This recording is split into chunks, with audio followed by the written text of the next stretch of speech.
Welcome to Mainstream Media, a place where you get the news and the issues from a male-friendly perspective. Now, tonight we're going to have with us Warren Farrell from out California way. Warren, the author of The Myth of Male Power. How are you, Warren? I'm really happy to be with you, Tom, and Paul. This is a pleasure. I'm happy you're here too, Warren. And then we have Paul Elam, the founder of A Voice for Men out in Houston. Paul, how you doing? I'm doing great and glad to be here with you and Warren. We're going to have some fun tonight. And I'm Tom Golden, coming from you from outside Washington, D.C. Tonight we have a hot topic. It's hot because it was an article that was just published yesterday on Mother Jones that featured both Warren and Paul. And as usual, from the mainstream media, this article was pretty much anti-male.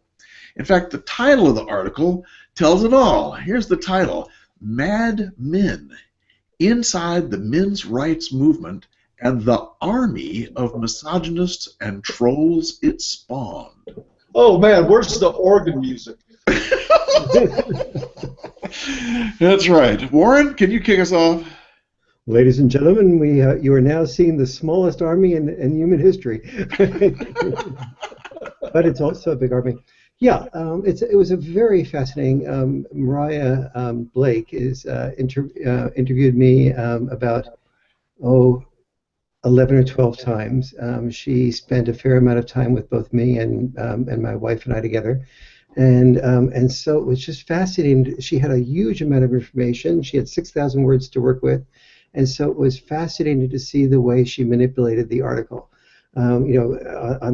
She presented me as someone who had written The Myth of Male Power. That was the red pill of the movement, and then that I was the beloved of the feminist movement, and Gloria Steinem and others like that loved me. And then she had to find a way of something happening after that. And so what she did is she portrayed me as having gotten a divorce and been from my former wife, who was a very competent Harvard-educated mathematician, is what she put in there, and top-level executive, which she was, and that I couldn't handle this sort of success of the woman's part. So when I got a divorce, I then sort of like had this big vacuum of sort of angst and sort of anger and upsetness, and so I had to develop an ideology to sort of support this sort of like getting a divorce phenomenon.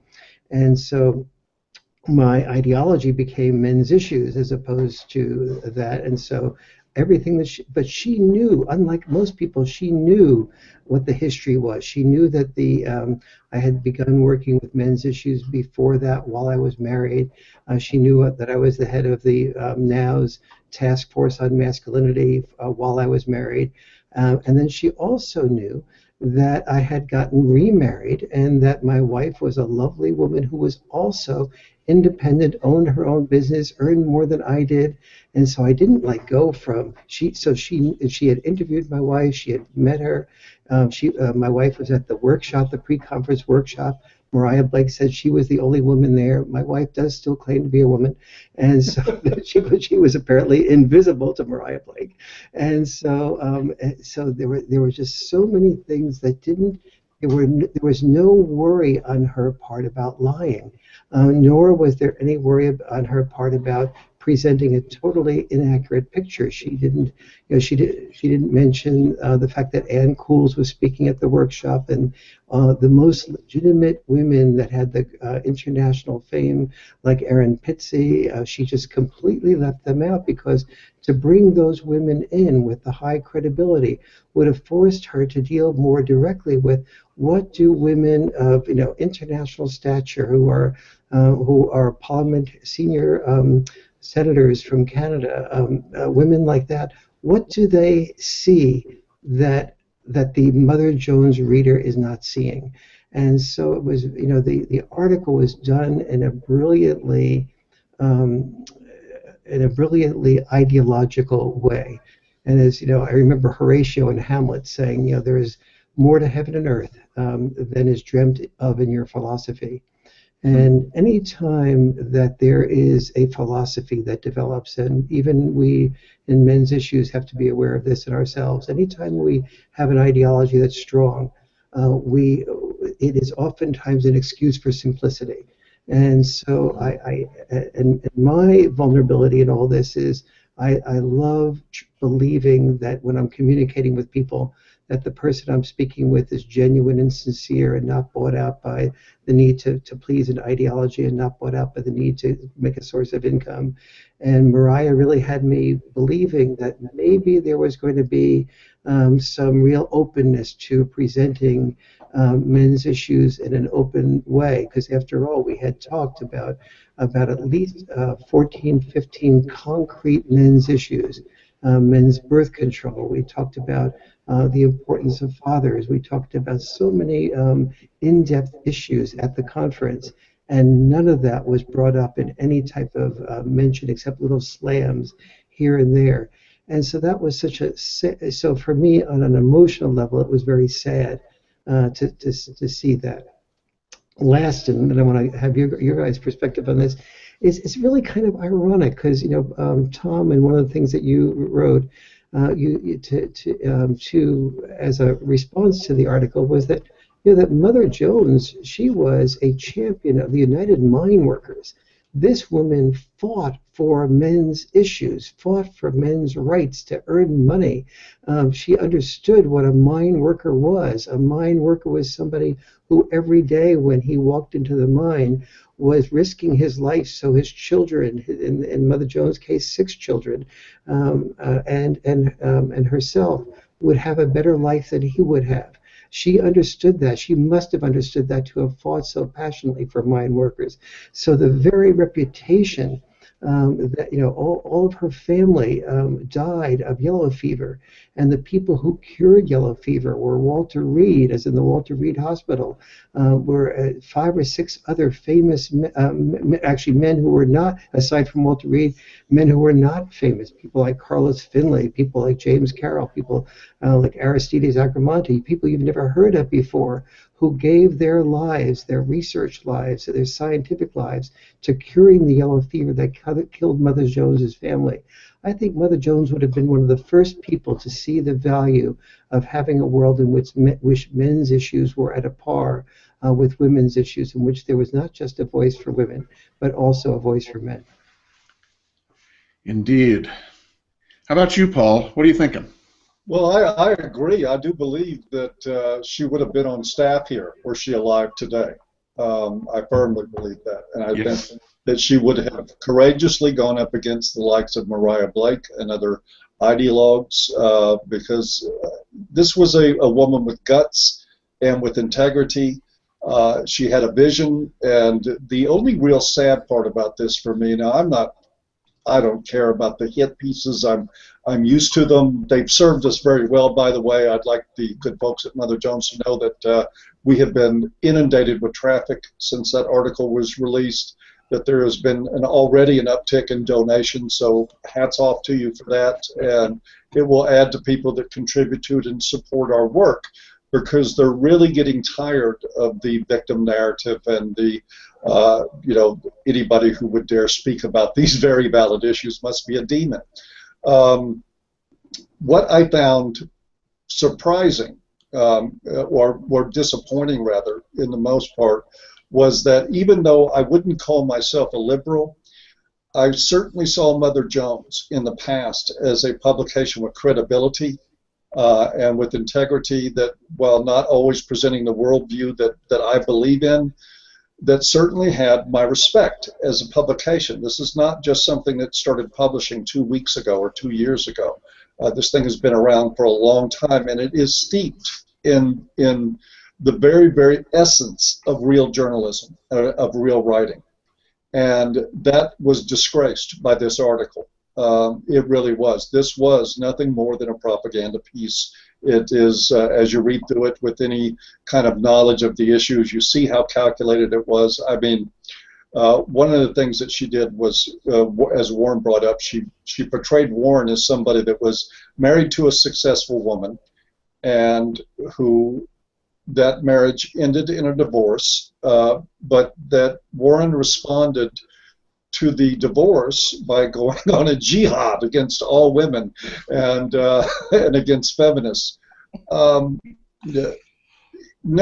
there's no part of his history that reflects in any way whatsoever. That's absolutely just false. It's just a false assertion about Warren. The rest of it was the standard stuff, inferring that Elliot Rodger was somehow motivated by men's rights activists when there is, and let's just get this on the record right now, and Mariah Blake knows this, there's nothing whatsoever anywhere, and we actually did investigate, that ties Elliot Rodger's motivation to the men's rights movement.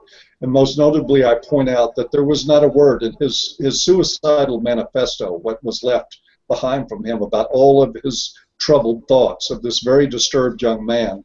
There was no mention of the men's movement, no mention of a voice for men, no mention of men's rights activists. You would think that somebody that was motivated to go out and murder and to have it and to go down in a blaze of fire would have included something about along the lines in their manifesto. There was no mention. He was not subscribed to any of the MHRA YouTube channels, particularly not to mine, not to Karen Strong's, whose Karen's is absolutely the most popular one out there.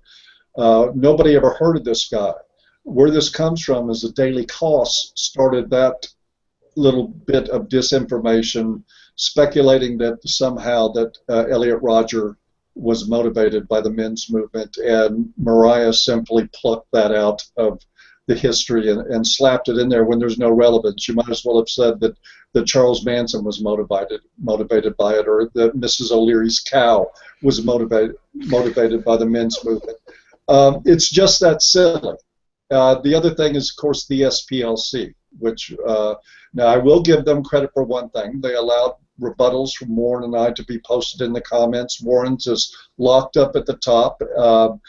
They can only lock in one at a time, though. Mine was put in immediately, but as people have commented, it has dropped down. But they did do that one good thing. But I don't think that takes away from the fact that this piece was calculated. The use of the SPLC was the other one. To be very clear, what happened with the SPLC is that Arthur Goldwag, who is not employed by the SPLC, has Why nothing don't you explain what that is? Oh, I'm sorry. Yes, the Southern Poverty Law Center, which is a long-standing civil rights advocacy group that played an instrumental role in shutting down the Ku Klux Klan, that basically sued them into oblivion, and did a lot of good civil rights work in the past. It's headed by a man named Morris Dees. Somewhat checkered past there, and certainly some checkered accounting practices right now with offshore accounts and the like, but they seem to have gone into the business of claiming anybody to be a hate group that disagrees with them. And that's really sad to see, but they didn't even go that far with us. As a matter of fact, A Voice for Men has the dubious distinction of being probably the only group in modern history, in history at all, of SPLC to have been declared not to be a hate group. Because Goldwag actually pinned a qualification to his earlier criticism, saying that SPLC never said we were part of a hate movement and never said that the issues that we advocate for were invalid.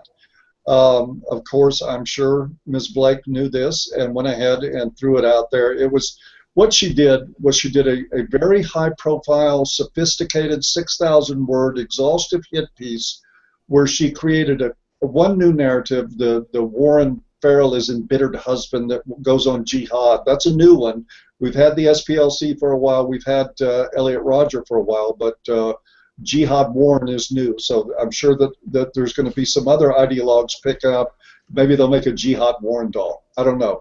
I think it's a pretty good idea. But the rest of her work was basically going through and picking over the bone piles of what other ideologues have done for the past several years about ABFM. False claims that we're a hate group from the SPLC. False claims that we motivated people like Elliot Rodger and Anders Breivik to commit murder. I want to bring up a point related to that. Aaron Pitsey at whiteribbon.org has just penned an article that was published today. I suggest going to that site and reading it, about malignant mothers. Turns out Anders Breivik, the man in Norway who slaughtered 77 people was a victim of an incestuous relationship by his mother. So I would go in there and read about that. If we want to look at how serial killers, mass murderers, how really psychologically imbalanced people are created, we need to start looking at the facts on the ground that created them. And no, that is not to blame women for mass murders. I'm not going in that direction. I'm saying some of our opponents do.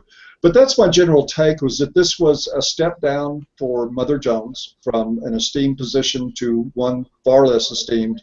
It was a new-fangled attack on what's going on and the fact that we're making momentum, and it makes people uncomfortable that we're gaining momentum.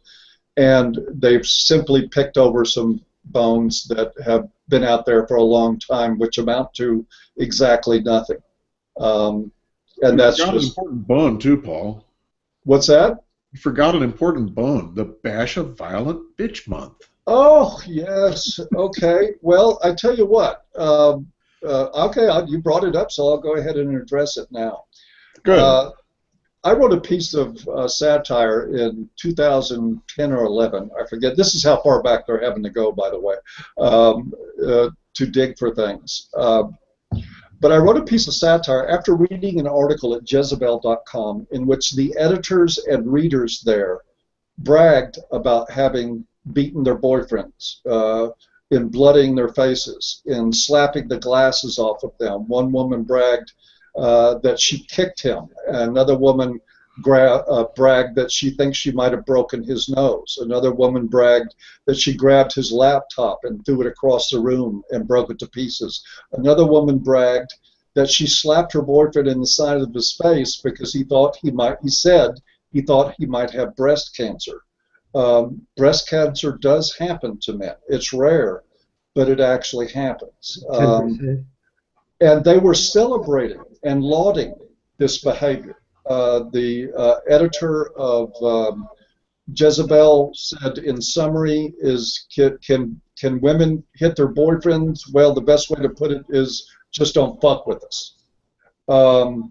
It was a celebration of violence that was, I found, incredibly offensive. And so I sat down and I thought, well, how offensive would it be if we reversed the roles on that?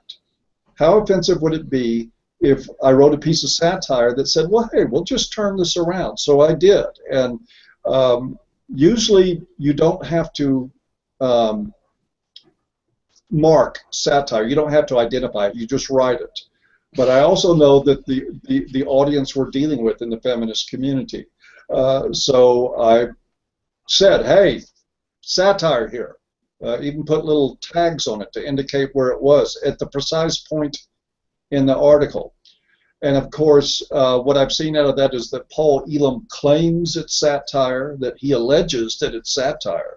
But usually what they do is just take the most incendiary parts of that commentary and post it up there and say, here's the advocacy that Paul Elam is doing. That's totally disingenuous. And what can I say? Go ahead, Warren. Did you explain that it was a takeoff of the Jezebel piece? Did you say Yes. this was, and sort of give the examples of? And I linked to the Jezebel piece in the article itself. Yes. Yeah, that was what was made completely unclear. The word satire does not cover the explanation on your part that this is what the feminist piece did. Then here's the way it would sound in reverse.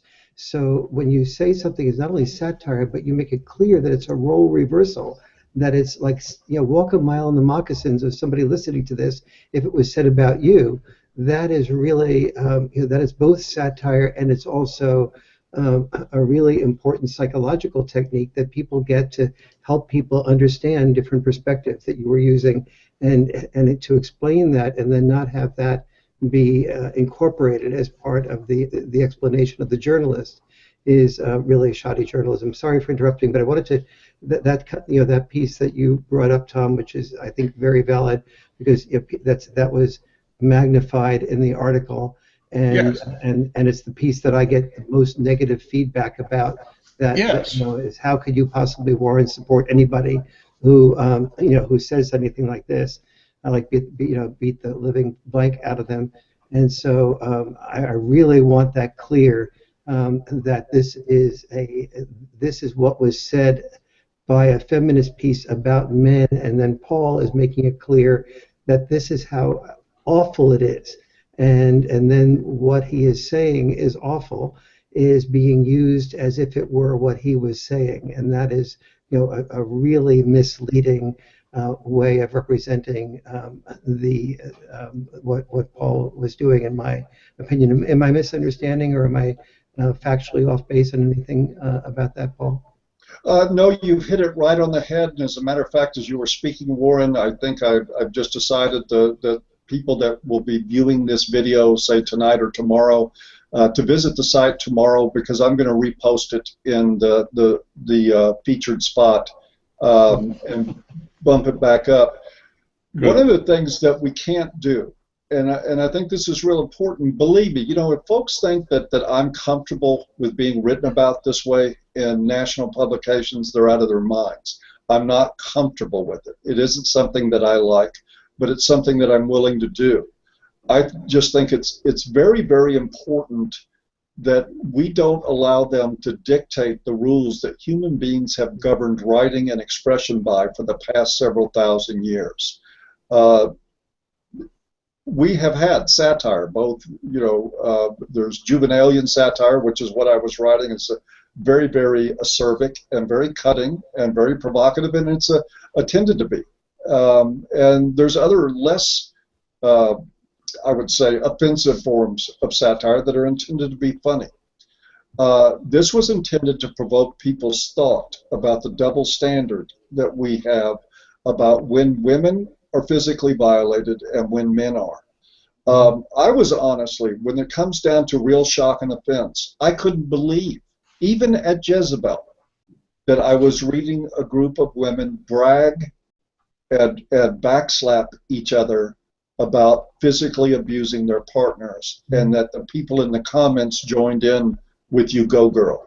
And the utter lack of dissent from that it is offensive.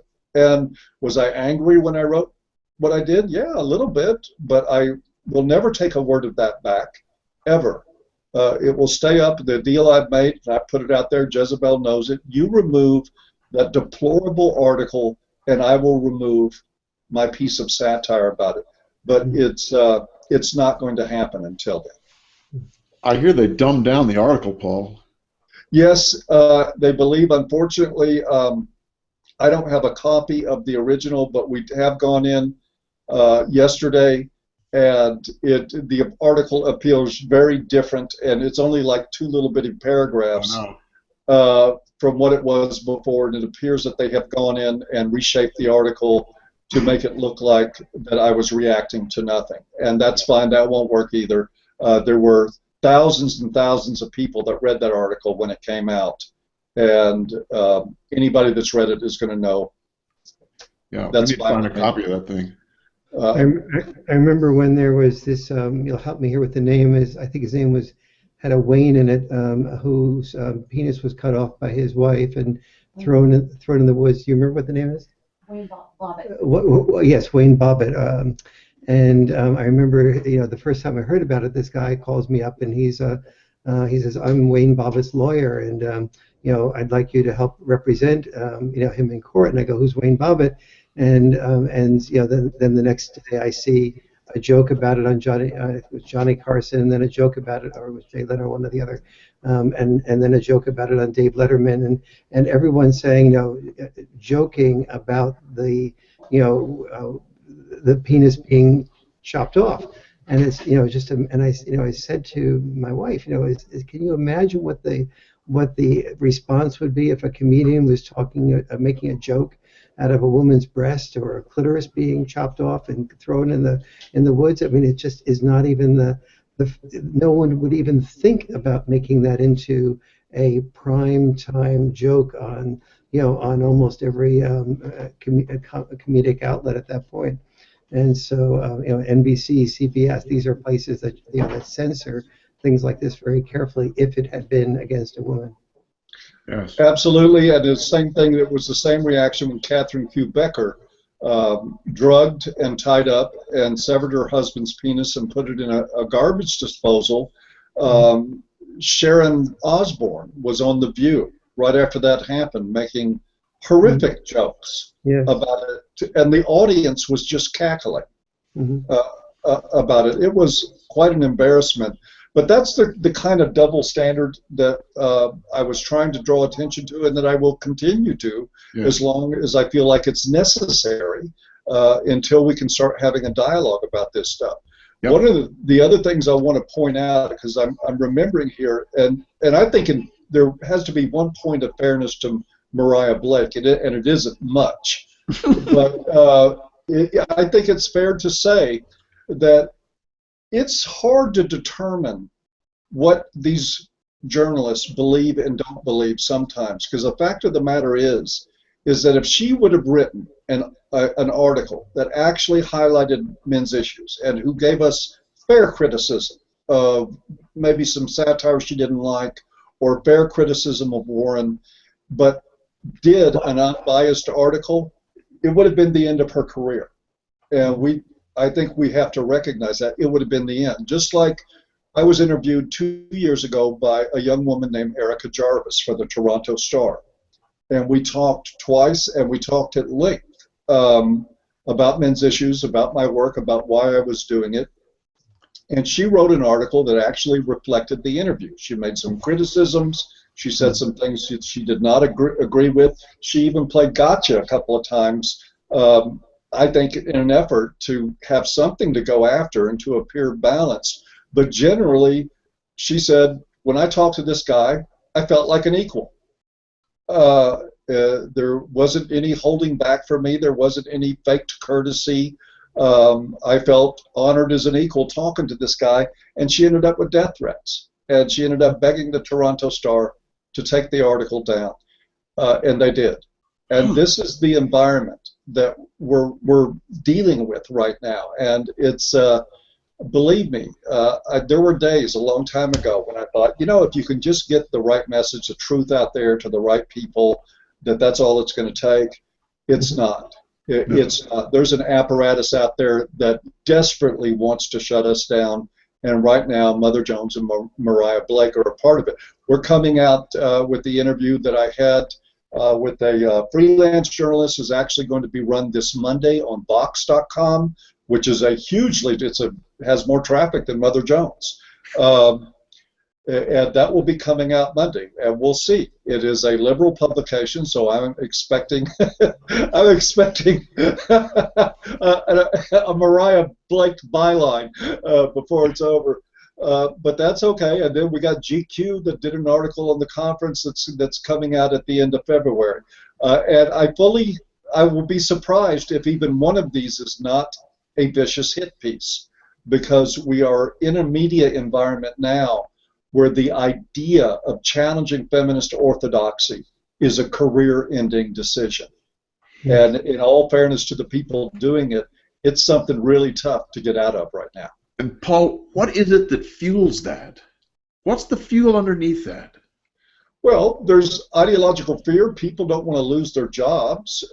Certainly, they don't want to get death threats and become unpopular. I think it's the same reason we've seen a lot of academic cowardice about these issues, is that even ones with tenure are afraid they won't get invited to the right cocktail parties, and we can't have that.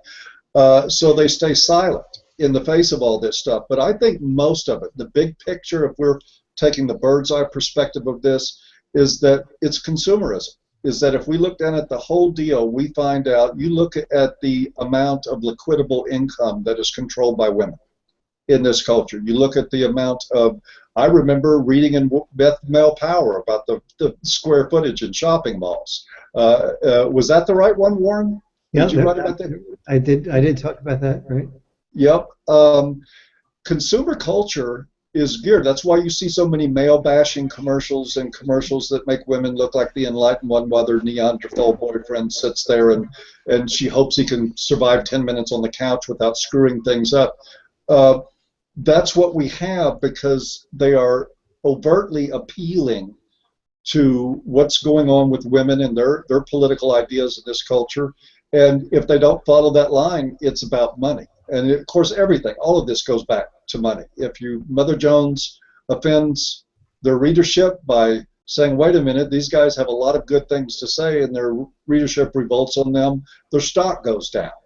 And so now they've chosen the Gawker media path of just shoddy journalism in order to get the bucks in. And I think the underlying sort of depth of your question, I think, Tom, is like, so why is there such a negative reaction to representing men fairly and representing men with compassion and representing men with love? And why is there why can we not see how our father going to work at 7 in the morning and coming back at 7 at night, or him working as a construction worker to make money for his children, or working in that coal mine, or working as a truck driver, why can't we see the love that's in his heart that leads, that is not about power and oppression? And I think that's because, historically speaking, we were dependent upon men doing these things, and then some men rose to the top. And the feminist movement, right after the civil rights movement, and right after Marxism, framed the debate, framed the argument as it used to be that Marx claimed that the rich oppressed the poor and the factory worker, and so the rich became males because the people at the top of the economic ladder, in terms of who earned the most, were males, and the civil rights movement had oppressor and oppressed. So there was the prevailing ideologies when feminism took over were ideologies of dichotomizing the oppressor and the oppressed. And so men became the new oppressor and women became the new oppressed. And that ideology had a heavy-duty groundwork. And then, as you've heard me say before, every society that survived based on men being disposable. Yes. And so we have, when you are dependent for your own survival on a group of people being disposable, if your heart fears that group of people being disposable, you risk not surviving. And that, I think, is the deepest dimension of what we have to confront if we're going to dig ourselves out of this hole and recognize that that it was not our fathers whose desire it was to oppress our mothers. It was our fathers who were willing to die so our mothers would have better lives and that our children would have better lives. And so I think that's but yet having explained this to Mariah and having explained this to Gloria Steinem and a half a dozen other people, this does not take it's words onto Teflon. Yeah, what would happen, Warren, when you would describe that to them? How would they respond? It's a bit of a glaze over.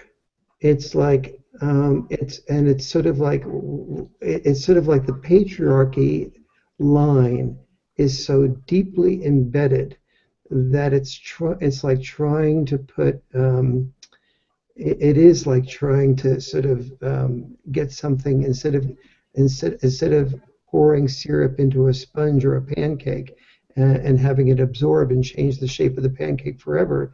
It's like pouring it onto a Teflon pan and having it just go off. It doesn't stick. It doesn't take. Now, the good news is that it sticks with a lot of people who aren't schooled in the ideology. The bad news is that every major university in the industrialized world that I'm aware of that has gender studies programs, which is almost all, have this perspective on men, that men are part of the patriarchy. They design the patriarchy to make rules to benefit men at the expense of women. And the most intelligent, thoughtful women in so many respects of life buy and sell this and do not allow among their students a different perspective on this, lest they give those students are willing to risk C's and D's, or if they speak up in the class being laughed, mocked at, mocked, and any woman that they're attracted to in the class is no longer attracted to them. And so, that last little piece, which sounds very minor, I've heard man after man saying, I really like independent women.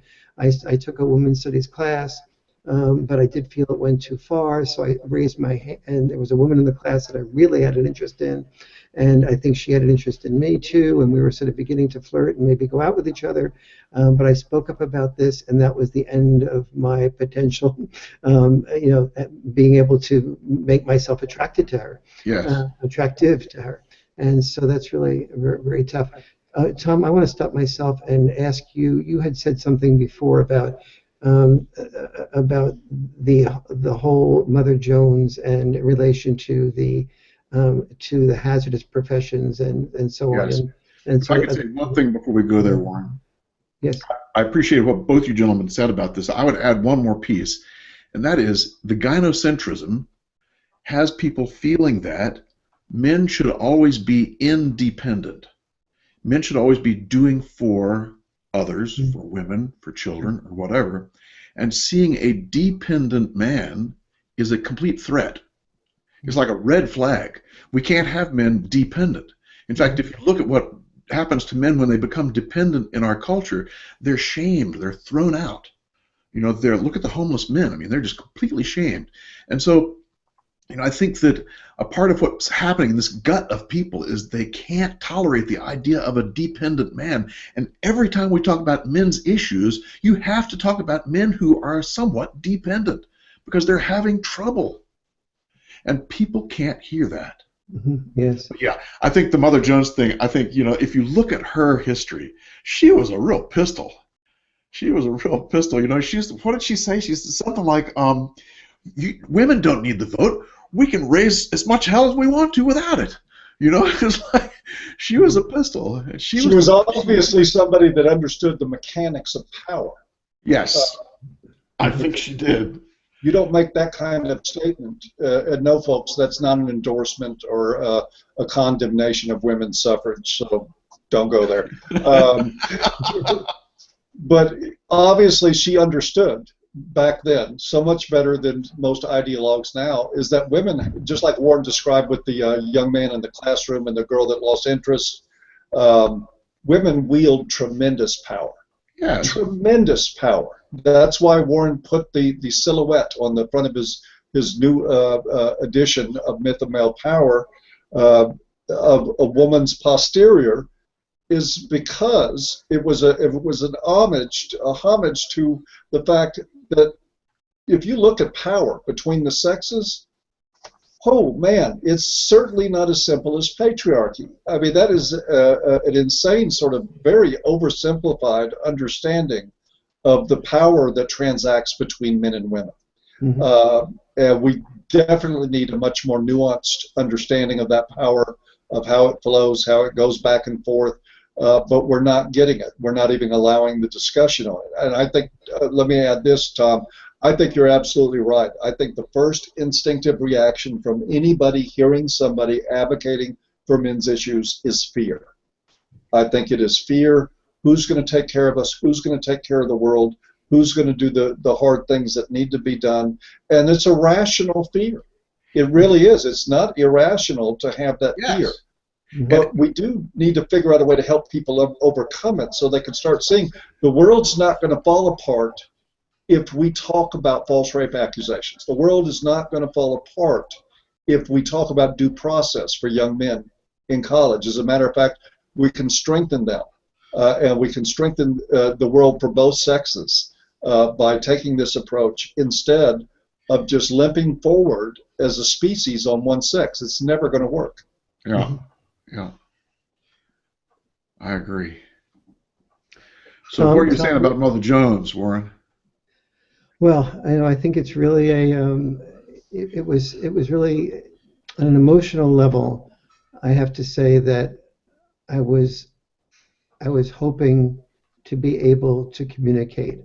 I was hoping that when Mariah came to the pre-conference workshop and spent, a few hours there, and then spent a couple of days listening to the presentations that I thought were really outstanding by both men and women, I was hoping that something would sink in. I was hoping that she'd have the guts to be able to confront, tell a more balanced story. She's married. She has a son. So I thought that usually a mother looking through a son's view of the world is able to open her psyche more than the average person is able to do. A feminist without children, without a husband, that might be, have very little interest in men. That is, you don't, and that might have had a bad experience with her father. That is, I would have been more suspicious of being able to penetrate. But I thought the fact that she was coming, participating, I was sad to see how her need to adhere to the ideology and to not deviate at all. I have had, when I first started beginning to speak up about these issues, I remember, one of the men in my men's group who was a professor at Brooklyn College and a psychologist, and a leader in the early men's movement, which meant feminist men's movement, and we co-founded the National Organization for Changing Men Together, which has become NOMAS. And he said to me, Warren, you can't say that. What will the feminists say? It was not, Warren, you can't say that. That's not accurate. It was Warren, you can't say that. What will the feminists say? Yeah, somebody's going to mommy say. Yes, what did mommy say?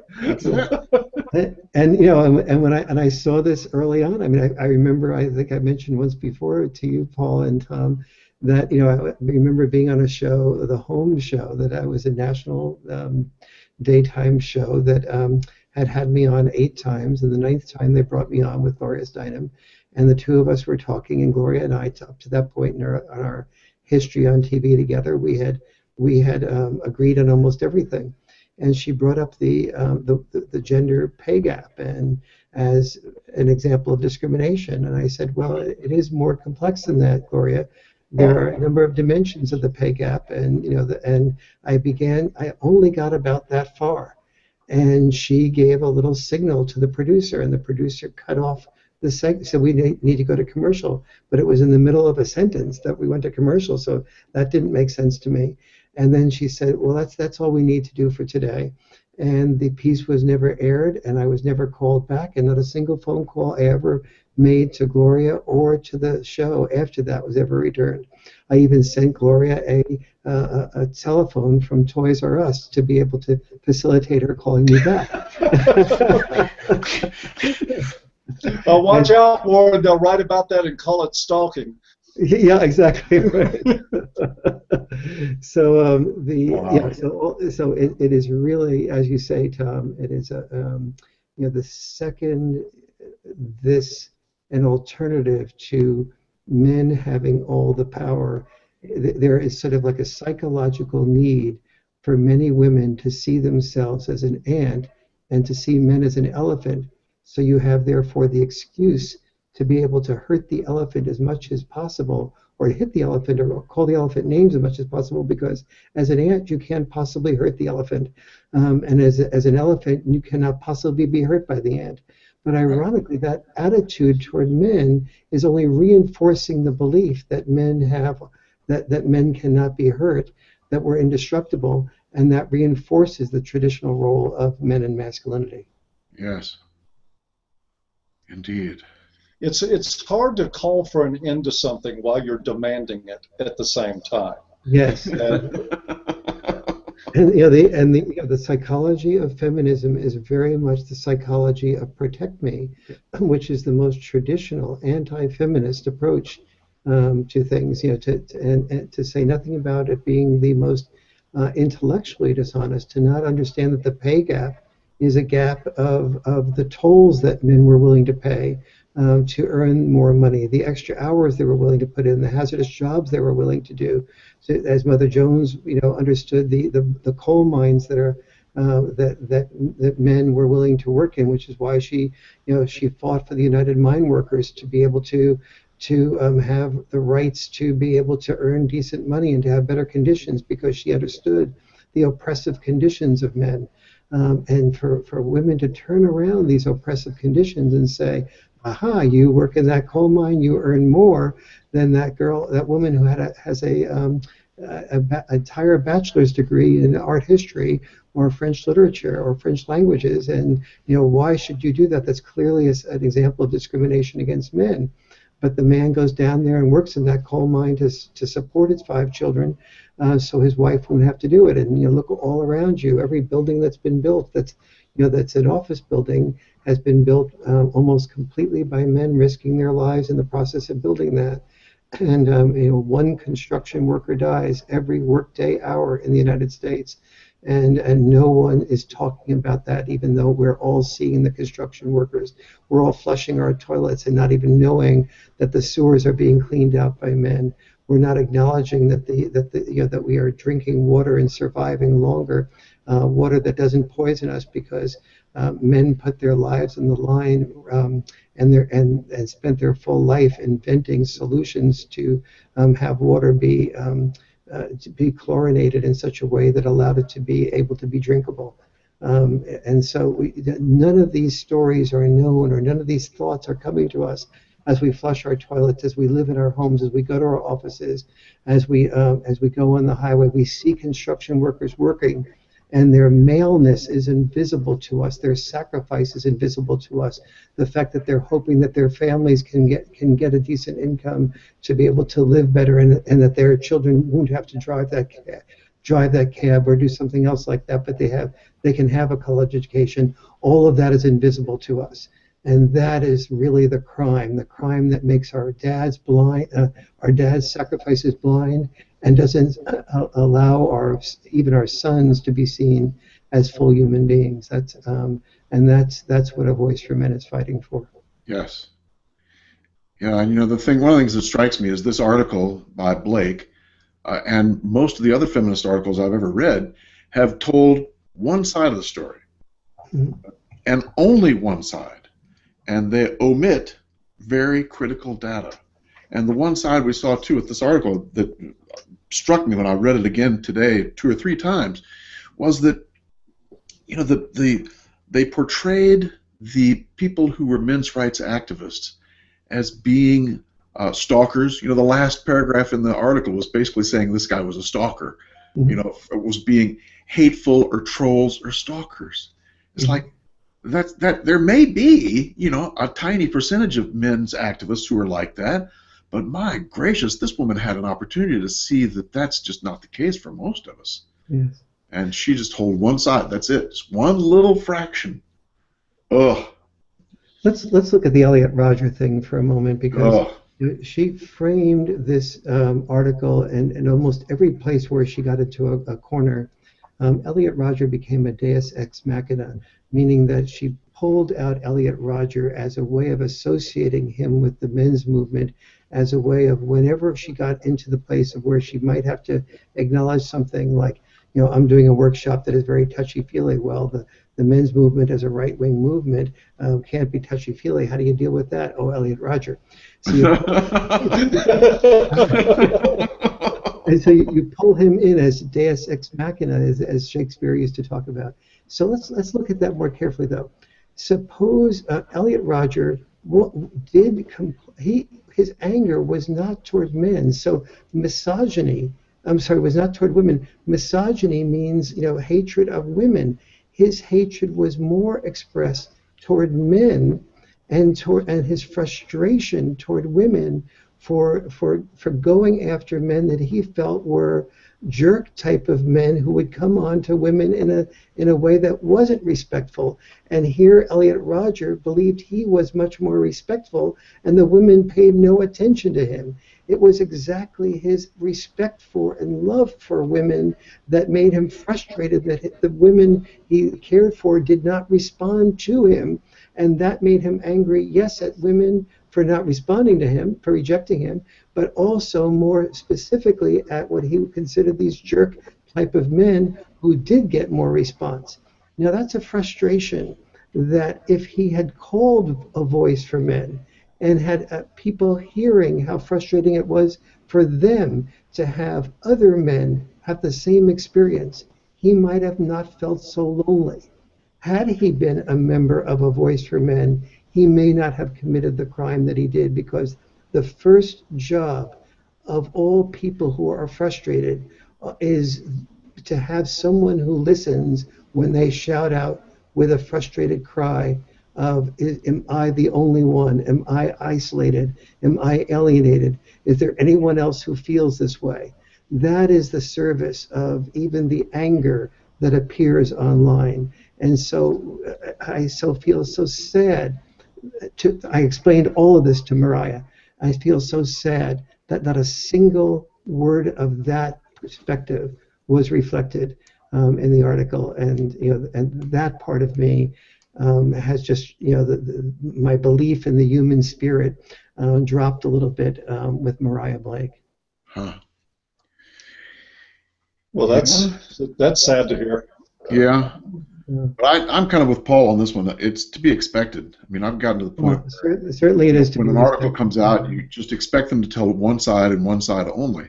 Yes. And but they're telling them more often now, and it's getting out in larger publications. And like Paul says, the more bad press we get, the more people come to AVFM, the more they're looking for this hater guy, and the more they read, they go, wait, this is interesting stuff. And we gain people from that. Yes. Yes. So they're really doing us a favor in some ways by writing this kind of crap. Oh, I got to tell you, AVFM has become what it is because of the attacks on it. Yes. There is no doubt about that. We did not grow because, look, just like we've been talking about, the idea that men might need help, that they're human, that there are issues in their lives that need to be addressed, nobody cares about. I mean, right. I say nobody, but a very small percentage of the population does anything but cringe when they hear that, because we're wired to go the other way. Right. It is biologically unnatural to care about men. Yes, it is, and it results in fear. So we weren't going to say, hey, look at all the problems we have, somebody please look at them. That's not going to work. Because society hates men like that. They do. They just absolutely hate men they perceive to be weak. Yes. What we did was just go in with a pinprick. And believe me, as much criticism as I've gotten for the rhetoric that's come out of me, I can quote you people like Robin Norwood and Valerie Solanas and all the way down the line, Andrea Dworkin, Catherine McKinnon, Robin Morgan. Yeah. We can go down the line with some of the most hateful, spiteful, incredibly misandric rhetoric that you could possibly imagine, that I would not dream of reversing the roles and repeating what these women have said as though it's a belief of mine, because I don't hold those kind of beliefs about women or about anybody. But what I've done, what AVFM has done, very mild compared to what we've seen come out of almost any other social movement. But the repugnance for it, for the rebellion from men, and the fear that it causes is greater than any other social movement, because you're talking about men rejecting a role that everybody has come to depend on, and oh my God, what's going to happen to us now if men start bailing? Well, guess what, folks? Men are bailing. It's called MGTOW. It's happening. It's happening with the grass eaters in Japan. It's happening all over the globe with men dropping out of marriage, dropping out of education, looking for ways to just take care of themselves, shunning the idea of commitment. This is happening right now. If anything, coming to a better place between men and women and a better understanding than gender feminism has prescribed for the past 50 years is a way to start correcting that problem, not to add to it. Thus the insanity of all this negative reaction. If you want things to change, I mean, the men's movement is now, as far as I can tell, it's here to stay. It's not going anywhere, and it's only going to grow from here because these are people that are not going to be quiet anymore. But that's it for me on that. I'm sometimes frustrated with just the general, when it comes to the media, the general lack of intelligence that's out there. We spend a moment here on this issue about this, empathizing with men is biologically unnatural. Think about all over the human kingdom and the animal kingdom. One thing is in common, which is that females fall in love with not whining males, but alpha males. It is the males who are willing to die to get to the top that get all of the women, and the ones that are in the animal kingdom and are most sought after by women in humans. This is true in industrialized and in non-industrialized cultures. There may be different ways that the man is seen as being powerful and important. If you're an Orthodox Jew, it may be the most powerful rabbi, and it may be through the mind. But if you're in a different class of people, it may be that you like the quarterback and the Patriots. And so, one way or the other, we fall. And if somebody is a quarterback and they says, "Gee, I'm really hurting. I don't feel like playing today. I think it would be more healthy for me to sort of nurture my hurt arm." That's no one is talking about admiring this type of guy. And so when a woman is hurting, we call the doctor. But when a man is hurting, we call when he keeps risking himself, we call it courage. And so there's no attraction from the man who speaks up. So the man who has a problem, the man who has a challenge, there's three ways to go. You can go inside of yourself and become, turn in, and have seek all your heroes through video games, and just sort of get your dopamine fixed that way. Or you can become an Elliot Rodger and go inside of yourself and then ultimately kill people. Or you can do something like speak up about it. There's a huge difference between the type of men who have the courage to speak up about it, despite the biological propensity to know you're going to be not heard and paid attention to. When you speak up, when you know you're not going to be heard, that is a sign of a new form of masculinity that has never been tested in the waters. When you know you're not going to be heard about things that are normally considered weak. If you are speaking up about something, if you're fighting for the mine workers or so on, you're fighting to help people have a higher salary to support your families. But if you're a man speaking up about something that's bothering you internally, there's no history for respect for that. Many people in A Voice for Men are doing that without any recognition on anyone's part that is one of the greatest acts of courage that we're seeing in current day political activist life. It's also a fairly dangerous act. It is a dangerous act, yes. Because a man's pain is taboo in our culture. That's exactly right. People do not want to hear it, and when they hear it, they run. Yes. And I've seen this for years and years in working with men who have had children die. And that's a heart-wrenching experience. And people will come to him and say, "How's your wife holding up?" If they want to know about the wife. They don't want to know about him, because that's threatening to them. He can feel that. So he learns to take care of himself or to go do something about it, but it's his pain is taboo. And it's hard for men to break that because there's nobody out there that wants to hear it. Yes. This is why we need to get men together. This is why we need sheds in the United States to get men a chance where they can sit and play pool and talk about what's bugging them, if they want to. If they don't want to, they can just play pool. Yeah, at least give them that spot where they can be able to connect with each other. Because right now, men do not have a place to connect without women there. Jeez. And because of this, I think it's really important that women come on board, that women get involved in this effort. Yes. And I have to give Mother Jones credit in this area. While in their print edition of Mother Jones magazine, they completely left out many of the important women.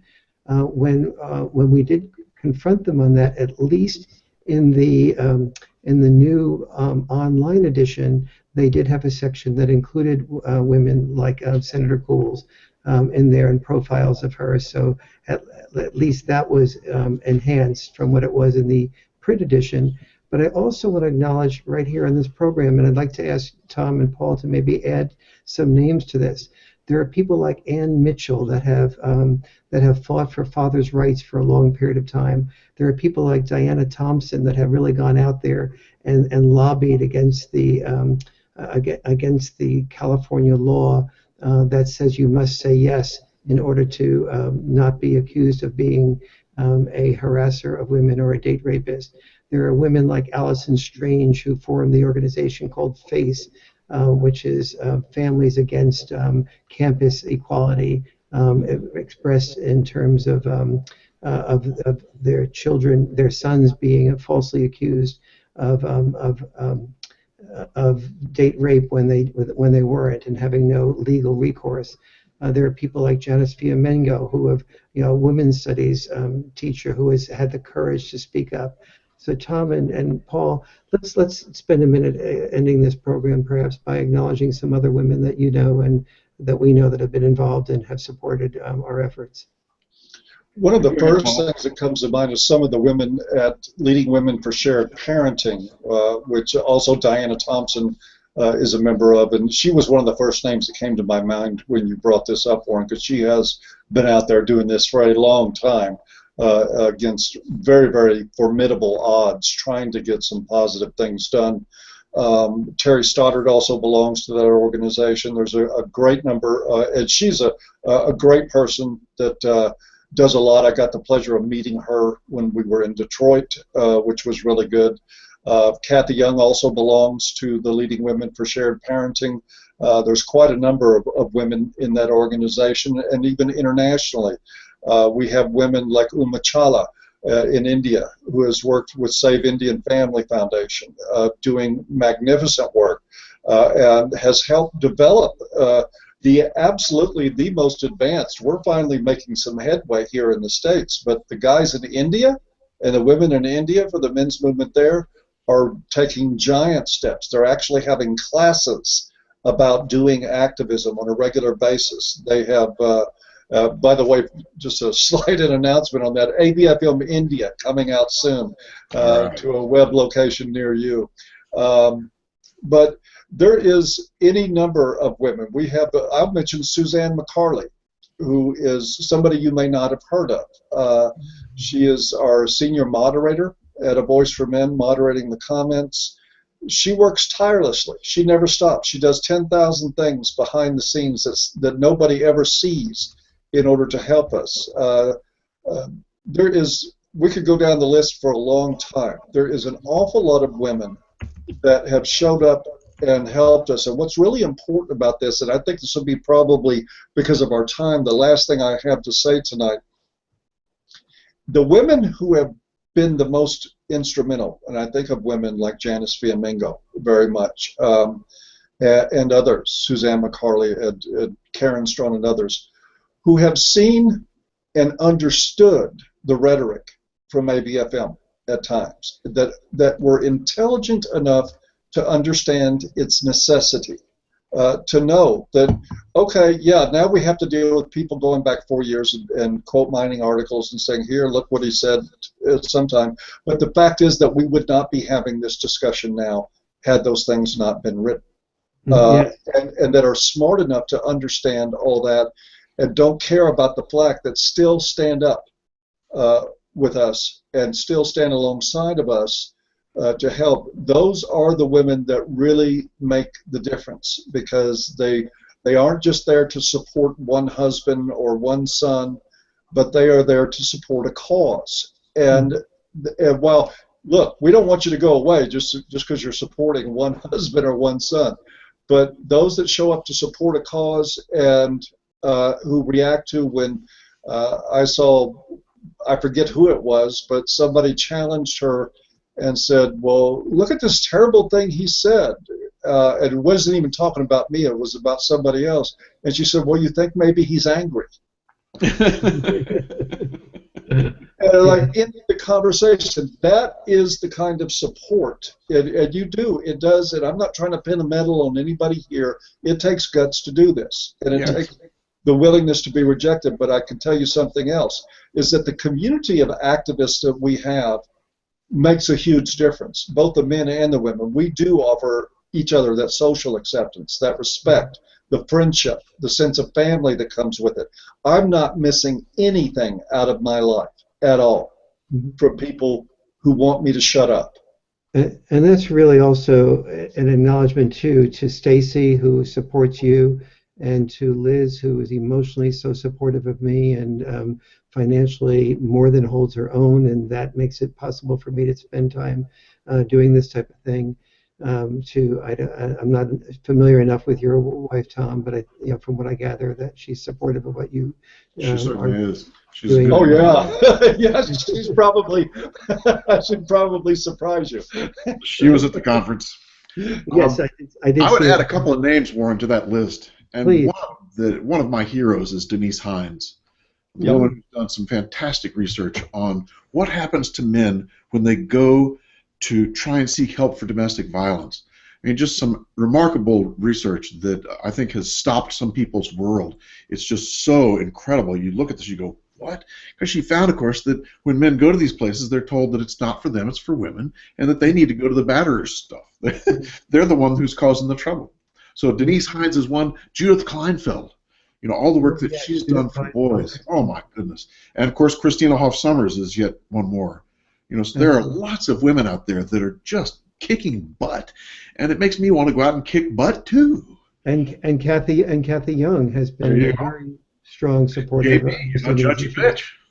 And Rachel Alexander, who wrote for Town Hall, and let's see, Suzanne Venker, Suzanne Venker, very good.